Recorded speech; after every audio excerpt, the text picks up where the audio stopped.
Donc bonjour à tous, bienvenue sur ma chaîne Philippe est dans le Pré.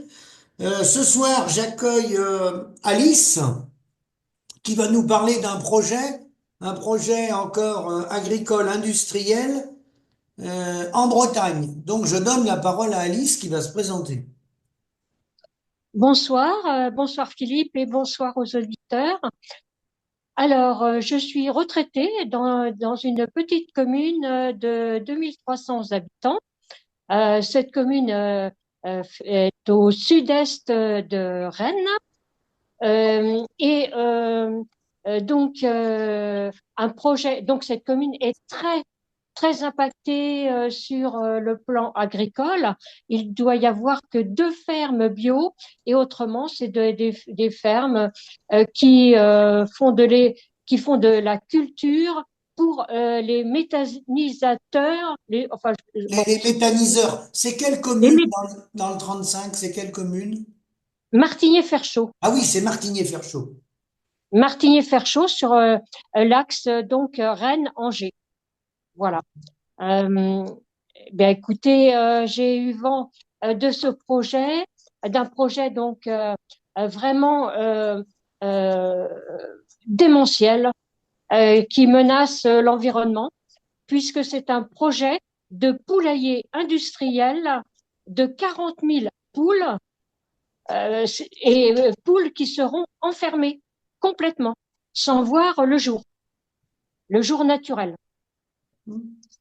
Donc, évidemment, il y avait une enquête donc l'enquête avec un registre de consultation du public pour les ICPE, installations classées pour la protection de l'environnement, relatif aux élevages de poules pondeuses. Donc, ce projet a été présenté en point numéro un le jeudi 10 avril au conseil municipal. Et donc une délégation de riverains et d'habitants, de citoyens, citoyennes, habitants Martigny-Ferchaud, se sont déplacés au conseil municipal pour en savoir plus. Le projet, c'est un projet donc très important, de 1 550 000 euros, donc une reprise d'une petite exploitation par le fils du paysan, du papa paysan retraité. Voilà, qui avait déjà un petit élevage, mais lui, un petit élevage pour les poulets de Janzé qui sont très réputés. Voilà. Oui, Donc, c'est le groupe, il va travailler avec le groupe LDC, c'est ça? oui, oui, oui, oui, Ouais, Lambert de oui, oui. Darche-Chancerolles. Donc là, bah, malheureusement, ça va à l'envers hein, de ce qu'il faudrait parce que il concentre des animaux chez un seul exploitant, 40 000 poules. Donc en termes sanitaires, en termes antibiotiques, automatiquement, hein, vaut mieux des plus petits élevages semi-plein air en hors sol. Moi, ce que je préconise, c'est déjà passer par du semi-plein air, qu'il aille dehors les animaux partout où c'est possible. Parce qu'il faut aller par étapes pour modifier le modèle agricole. Impact sur, et alors après, l'impact sur l'environnement, vous allez avoir l'impact sur les routes, le va-et-vient des camions sur des structures comme ça, les goudrons, quand ils sont chauds, ça va être à la charge de la collectivité. En termes de création d'emplois, c'est catastrophique parce qu'il faut mieux plus de petites fermes qu'une ferme comme ça. Il va pas créer d'emplois, il va détruire des emplois. Et puis lui, en termes de rentabilité, malheureusement, il est attaché, le pauvre, pour le restant de ses jours, hein. Il va amortir ça sur 15-20 ans, mais il sera pas 20 ans sans réamortir. Il est attaché à l'industriel. Il va être obligé de faire suivre ses bâtiments. Il y a toujours de la rénovation à faire dedans. Et puis, bah, l'industriel, il va fournir des œufs en quantité au moins cher possible pour répondre à la demande au cours mondial, parce que les œufs, c'est une des alimentations les moins chères pour le consommateur, c'est vrai.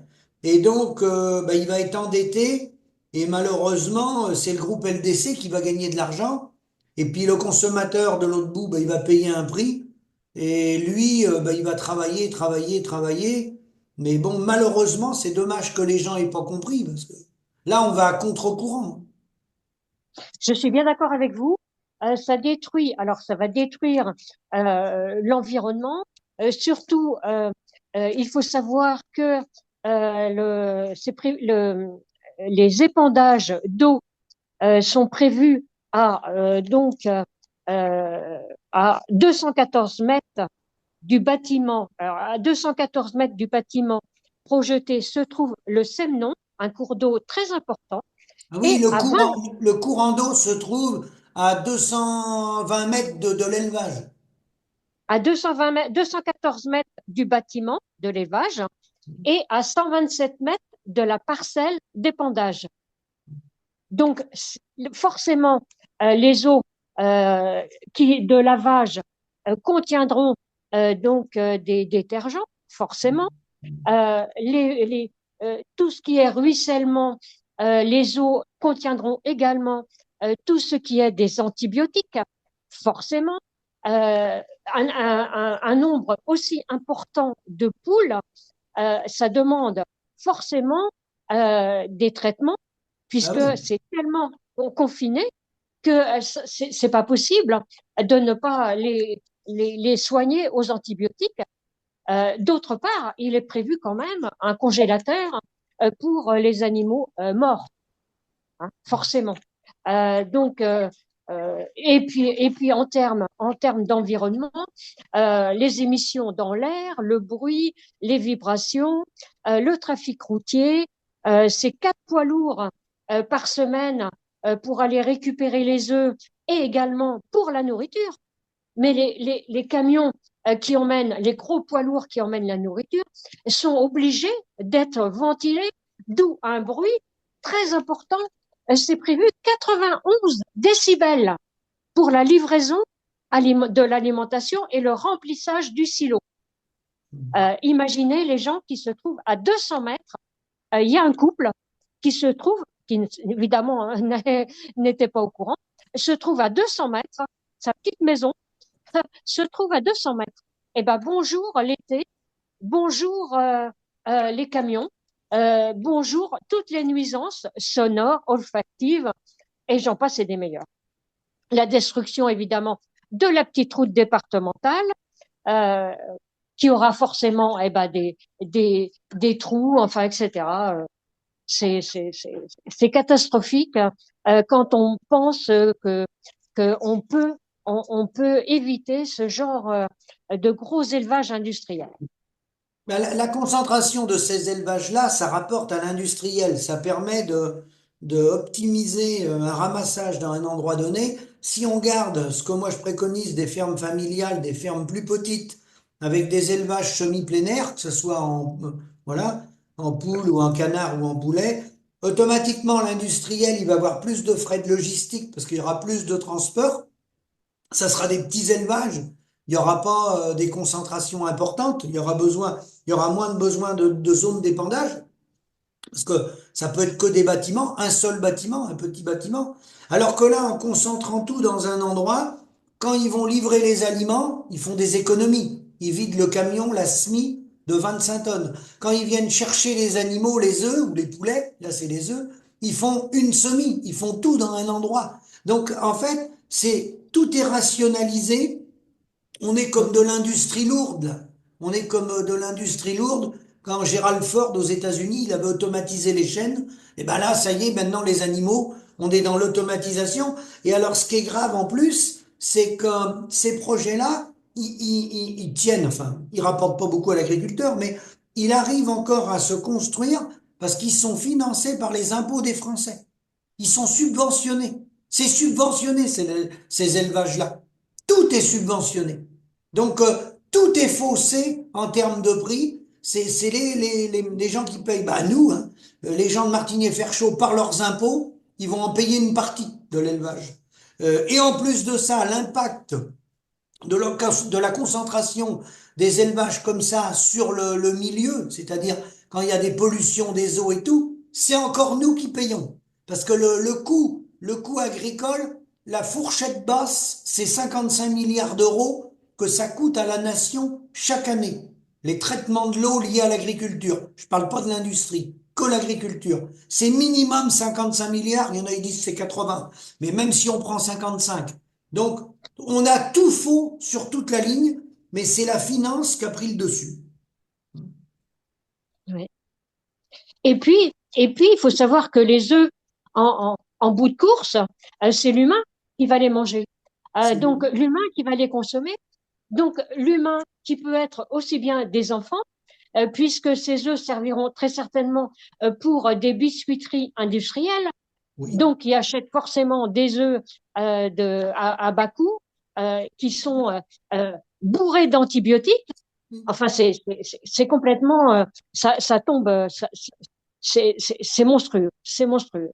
Et Et en puis, fait, et en fait, quand on dit à bas coût, on dit les œufs vont pas être chers. C'est pas vrai qu'ils sont pas chers. Les petits élevages à taille humaine, conventionnelle ou bio sont moins chers. Mais le prix, il est faussé parce que comme c'est subventionné, il y a une partie des impôts qui sert à financer le groupe LDC, pareil, hein, bénéficie de toutes ces plateformes agroalimentaires-là.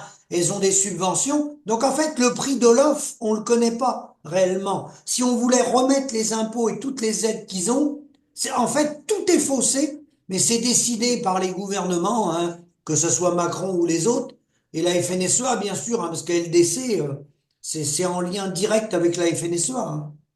ouais, et ouais. Ah oui, mais c'est honteux, c'est honteux, c'est honteux, c'est honteux. On n'a pas de mots, on n'a plus de mots pour parler de choses lamentables, Et sachant lamentables. que nous, on dénonce ce modèle-là qui ne va pas enrichir l'agriculteur, c'est pas vrai. Le gars, il s'est attaché tout seul, il va être esclave. Nous, on appelle ça des porte-seaux maintenant. C'est les gens qui portent les seaux et qui n'ont pas besoin de réfléchir parce que l'industriel, il maîtrise tout. Et à l'étranger, on a la même chose à l'étranger. Hein. Il n'y a pas qu'en France. Il y a même pire. Hein. En Chine ou ailleurs, ils les mettent à étage. Il y a même pire qu'en France, il faut le dire. Mais on va pas copier sur les plus mauvais. Non. Et il faut savoir que j'ai trouvé ça. euh, donc, l'OMS a dit les fermes à volailles peuvent être des sources importantes de contaminants atmosphériques nocifs. C'est l'OMS qui le dit. C'est quand même bon. Et normalement, l'OMS, c'est le bon Dieu pour le gouvernement et pour le reste. Hein. Mais là, oui, on marche sur la tête de plus en plus, Et c'est de un plus en plus. non-sens parce que en cas de concentrer des élevages comme ça, quand il y a une épidémie, si on les, en plus, ils les concentrent souvent dans des départements où il y a les abattoirs. Hein. Ils les mettent dans des zones hein, pour optimiser leurs coûts de transport et tout. S'il y a une épidémie, bah on l'a bien vu avec les grippes aviaires et tout, hein, les millions de volailles qui ont été Oui. enterrées en Vendée, hein, eh bien, tous les élevages sont contaminés. Alors que si on revenait sur des fermes à taille humaine, familiale, sur tout le territoire, si on avait un poulailler dans chaque commune, par exemple, bah, il n'y aurait pas mort d'homme. Hein. Un petit poulailler dans chaque commune. Mais là, c'est la finance, toujours, les actionnaires, le principe du modèle capitaliste, toujours cumuler, cumuler, recumuler, et toujours. Par contre, la santé humaine, les impacts sur la santé, parce que l'impact sur la santé, il est pas neutre. Hein. Ah, mais bien sûr, puisque l'humain ne pourra plus, s'il consomme ses œufs régulièrement, l'humain deviendra résistant aux antibiotiques. C'est d'une évidence. Il n'y a pas besoin d'avoir fait 10 ans de médecine. Hein, ça semble, et c'est la réalité malheureusement.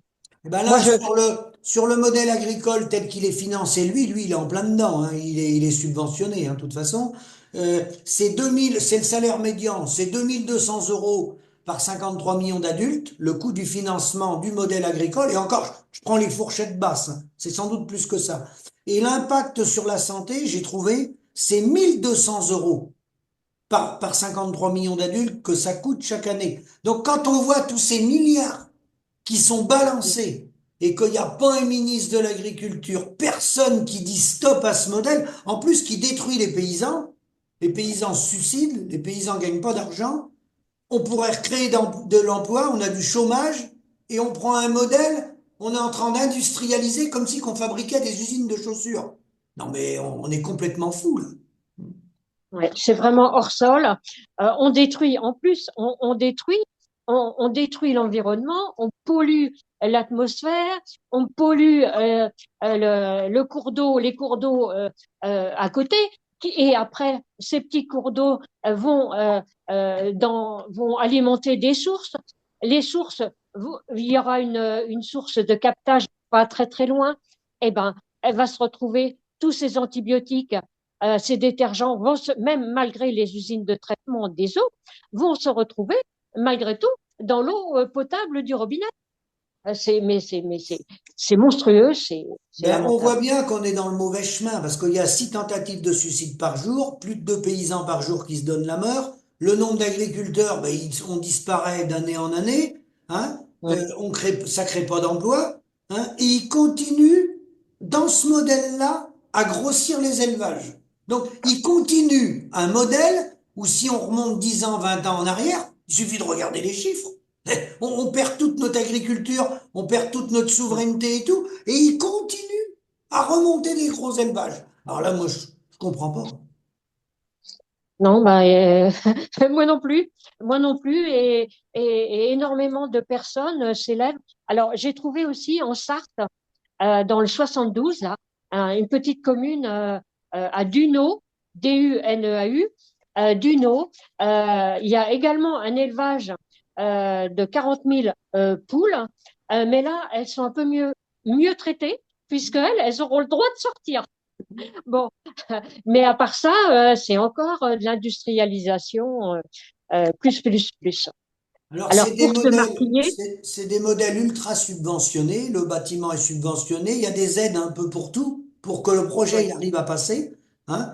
Des sommes faramineuses d'endettement prises sur la tête du paysan. Le paysan, lui, il va travailler, il va être, c'est même pas un prestataire de service, hein. Et tout ça pour, au bout du compte, quand ça passe plus financièrement après, on le voit dans les gros élevages. Lui, il va sans doute le gérer tout seul avec son épouse ou gars. Mais après, quand ça grossit, on en connaît qu'en font plusieurs comme ça, en poule pondeuse ou en cochon ou autre. Et après, ils ramènent des salariés. Et pour dire que ça passe pas financièrement, on les voit, j'ai eu un coup de téléphone encore cet après-midi, ils disent les Français veulent pas travailler, les salariés c'est des feignants. C'est pas ça. C'est que au prix du SMIC français, ça passe plus financièrement. Donc ils font venir des travailleurs bulgares, des travailleurs polonais. J'avais un ami qui était au Japon l'autre jour. Les Japonais, ça passe plus financièrement non plus dans les fermes. Ils font venir des travailleurs indonésiens. Donc ça veut dire on baisse le coût horaire, le taux horaire de la main-d'œuvre dans les fermes parce qu'elles sont pas rentables. Donc on exploite des immigrés qui vont venir travailler chez nous. Non mais là, on a tout faux. ouais. Alors là, c'est impensable, impensable.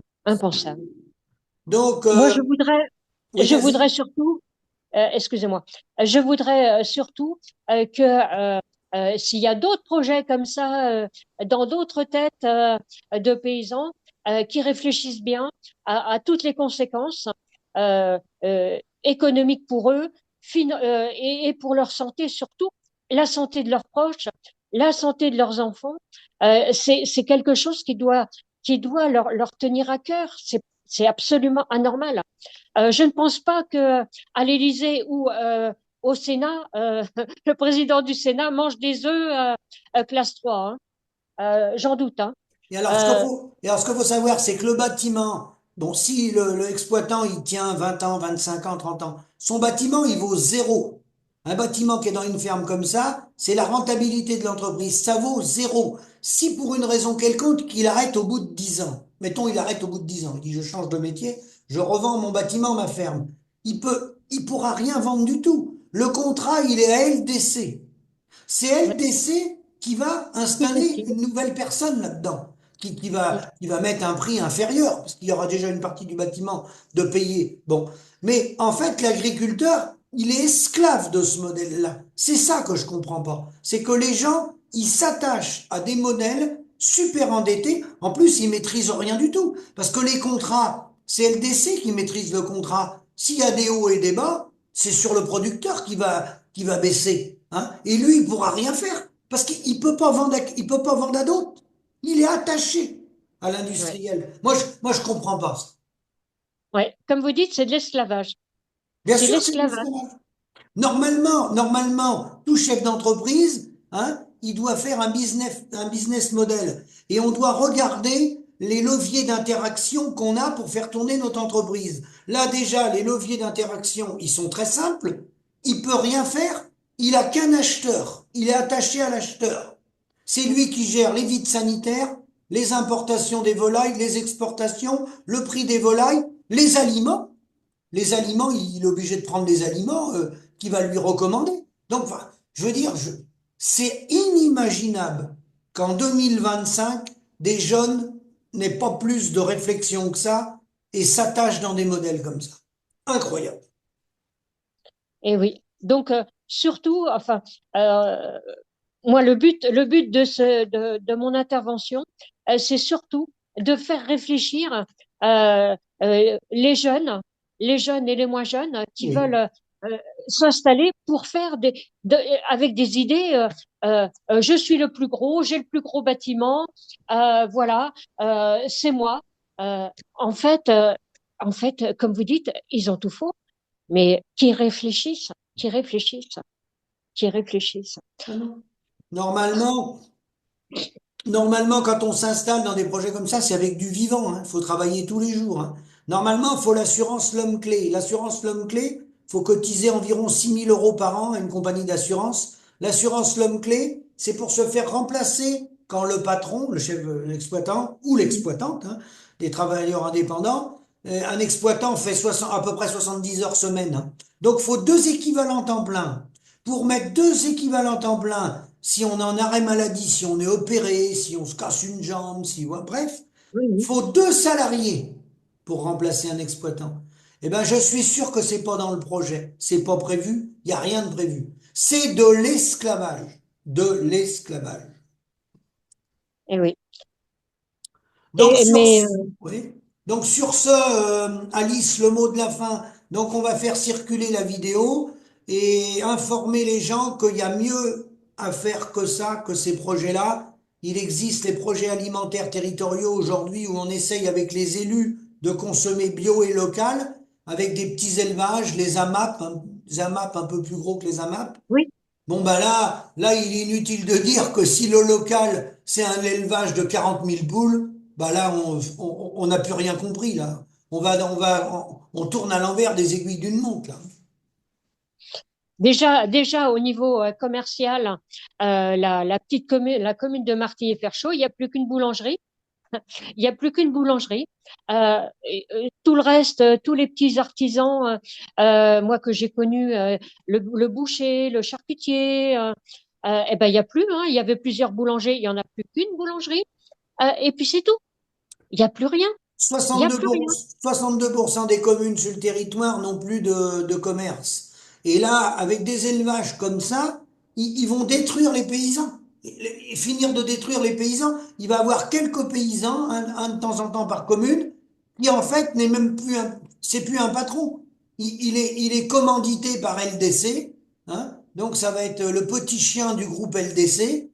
Oh, moi, je trouve que là, on prend un mauvais chemin, hein. On a tout ce qu'il faut aujourd'hui. On a le progrès, on a le machinisme, on a des machines automatiques dans les élevages pour nous aider. C'est moins physique que du temps de nos parents et nos grands-parents. Il y a eu de l'évolution qui permet de travailler dans de bonnes conditions, meilleures conditions, et on concentre des élevages plus gros pour se donner plus de travail et s'endetter. Et pourquoi s'endetter à 1 500 000 €? Enfin, je comprends pas. Non. Sinon, pour dire, eh ben voilà, moi j'ai un gros élevage, j'ai des beaux bâtiments tout neufs, alors qu'il avait d'autres bâtiments sur sa parcelle, sur la parcelle de son père, qui étaient beaucoup plus simples, évidemment, peut-être à remettre aux normes, mais mais pour de l'élevage. simple, bio, enfin bon, qui était correct, où les gens avaient envie de venir acheter, acheter soit les poulets, soit autre chose. Mais là, c'est pas possible. Mais C'est pas actuellement, ils sont possible. en train d'essayer de rebondir avec la poule pondeuse parce que au niveau des élevages de volailles, c'est une friche industrielle sur tout le territoire. Des bâtiments à volailles abandonnés, il y en a partout. Hein. Aujourd'hui, avec amortissement, un bâtiment neuf, les gens n'arrivent plus à rembourser un bâtiment. Il y a la poule pondeuse là qui démarre, qui va un peu mieux que le reste. Donc, il essaye d'installer un maximum de gens dans la poule pondeuse. Je ferai une vidéo spéciale quand j'aurai le temps sur la poule pondeuse parce qu'effectivement, c'est une des productions qui rapporte le mieux actuellement. Mais ça dépend ce qu'on appelle rapporter bien. C'est un bien grand mot. Mais c'est le moins mauvais. C'est mieux que du mouton ou que du lait ou autre. Actuellement. Mais ils vont en installer une partie comme ça. Ils vont mettre les bouchées doubles pour mettre des élevages. Et une fois que les gens seront investis, bah là, de toute façon, 1 550 000 euros, le gars, il c'est fini. Il peut plus arrêter. S'il veut arrêter dans 3 ans, dans 10 ans, dans 15 ans, il est attaché, le gars. C'est terminé. Tout à fait, Le tout à jour où fait. il a signé cet engagement-là, il est engagé jusqu'à la fin de sa carrière, pratiquement. Ou alors, faut qu'il dépose le bilan. Hein. Mais il pourra plus faire marche arrière. On sait comment ça se passe. On les a, nous, au SAMU social. On en a les plus gros qu'on a. C'est des gens qui ont 7 millions. On en a à 7 millions d'euros d'encours. Un peu plus de 7 millions d'euros, emprunt long moyen terme, dans les gros élevages. Bon, on le sait, on a les comptabilités. Ah, j'invente rien. Hein. Si les gens gagnaient de l'argent, les gens en question, ils sont à 1000 euros. Ils sont à 1000 euros de salaire. Donc ça, faut que ça soit su par le grand public. Sur une moyenne avec amortissement, on se balade beaucoup de 800 à 1000 euros. Alors des fois on a 1200, mais des fois on a 550. Mais de moyenne, on est autour de 1000 avec amortissement. Donc, enfin, faut être complètement malade pour investir 1 550 000 euros pour tourner à 1000 euros. Même si la poule pondeuse va bien et qu'il a 1500, même qu'il aurait 1800. Mais 1800 avec un investissement comme ça, le retour sur investissement, le temps de présence et tout. Mais faut être malade. Ouais, ouais. Voilà. Et oui. Bon, Donc, ben, sur ce, Alice, on passe l'information, hein? tout à fait. Moi, je vais le faire aussi sur mes réseaux et à tous les gens que je connais sur toute la France. Hein. J'ai des amis qui sont agriculteurs, mais eux, euh, euh, petit agriculteur qui adore les poules, qui défend les vaches, qui, enfin bon, voilà, que ce soit dans le Gers ou ailleurs ou en Ariège, ou, enfin bon, c'est pas possible, quoi. C'est Ouais. Non, mais là, voilà. le mot de la fin, c'est que ces projets-là, ils créent pas d'emplois, ils détruisent les paysans. Ça va pas répondre aux projets alimentaires territoriaux. Le local, bah là, c'est des élevages industriels. Hein. Le consommateur, il finance ça. Hein. Bien sûr qu'il y a des antibiotiques parce que quand on a des élevages comme ça, on est obligé de mettre des traitements dans l'eau ou on va pas soigner les poules une par une. Hein. C'est pareil dans les vaches. Donc, le gouvernement fait fausse route, la FNSEA qui est derrière ça fait fausse route. C'est aux consommateurs de prendre conscience et d'essayer de revenir dans les fermes, acheter des produits dans les petits élevages. C'est le contraire. Faut revenir à des élevages plus petits. Tout à fait, je suis bien d'accord avec vous. Et c'est ce que je pratique hein, depuis très très longtemps, depuis très très longtemps. Et maintenant, hein, et justement, les fermes bio dans le coin ou à élevage raisonné pour certains endroits, il n'y a pas de problème. Il Oui, n'y a pas de problème. les deux marchent, hein, bio et conventionnel, quand c'est à taille humaine, les deux marchent. Hein. Oui, Ouais, ouais. oui, oui, oui, Bon, oui. ouais, très bien. Et puis les agriculteurs consomment ce qu'ils produisent, Voilà. ce qui est une Bon, sécurité. eh ben, écoute très bien, Alice. Je te souhaite une bonne soirée et je te dis à bientôt. Merci. Hein. Ben, merci beaucoup, Philippe, parce que c'est très important pour tout le monde entier et Oui, dans l'intérêt. en fait, là, c'est un message qu'on passe pour les consommateurs, comme on dit, Oui, mais c'est la santé des Français derrière. Hein. L'alimentation, c'est la santé. Donc, des élevages comme ça, on va pas dans le bon sens. Tout à fait d'accord. Au Merci, à plaisir, bientôt. Philippe. Merci, à bientôt, hein. Merci à vous aussi. Bonne À soirée. bientôt, à bientôt. Au revoir.